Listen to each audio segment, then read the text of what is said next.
It's hard to believe, but this little splash of water, gurgling from a hillside in northwestern Pennsylvania, will merge with others of its kind and become an immense river that slides silently into the sea 2,000 miles downstream.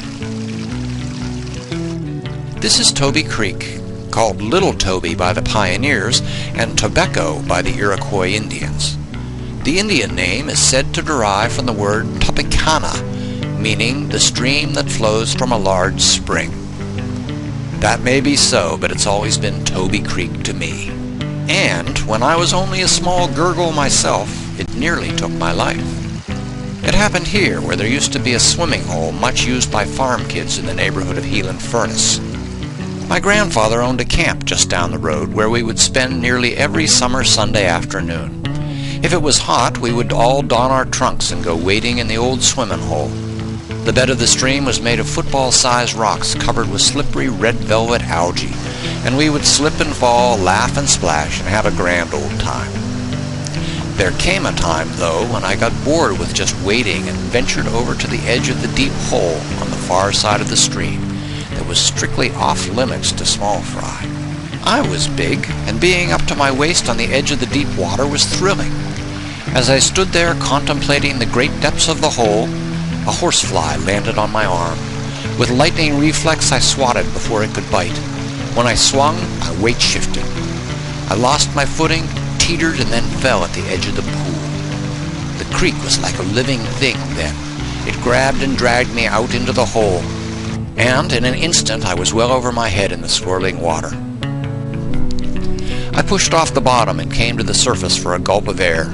But when I did this a second time, I misjudged things, and half of what I gulped was water. I choked and was close to panic. The whole of my short life flashed before my eyes as I sank beneath the surface of the pool for the third and final time. It seemed certain I was a goner. Then slim white arms came out of the murk, grabbed me under my armpits, and hauled me to the surface. It was my mom, and the water only reached halfway up her stomach as she stood in the center of the hole. She smiled, and I wasted no time in climbing up those arms and grabbing round her neck. What relief! She looked me sharply in the eye, then laughed and said, "Time you learned how to swim." If Toby did try to do me in, you could hardly blame it for its hatred of man. Ancient abandoned strip mines, oil wells, and gas wells dot the sides and tops of its hills. From these drain acid water that make the creek uninhabitable by fish or any but the smallest of creatures. Also, long ago, the virgin forest was logged off of its valleys and rolled into the creek behind temporary bracket dams.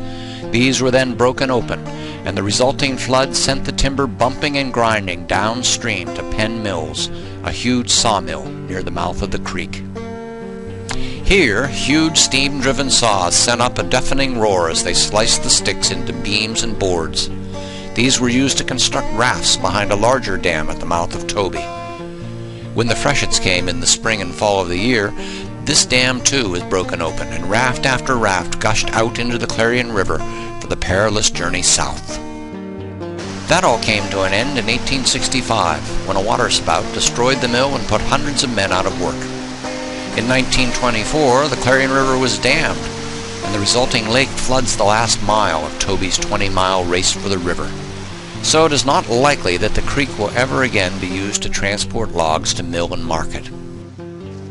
Today, Toby is a quiet and green place, seldom visited by men except during hunting season. Still, water continues to wash down its valleys, and the creek still contributes its mite to the rivers downstream.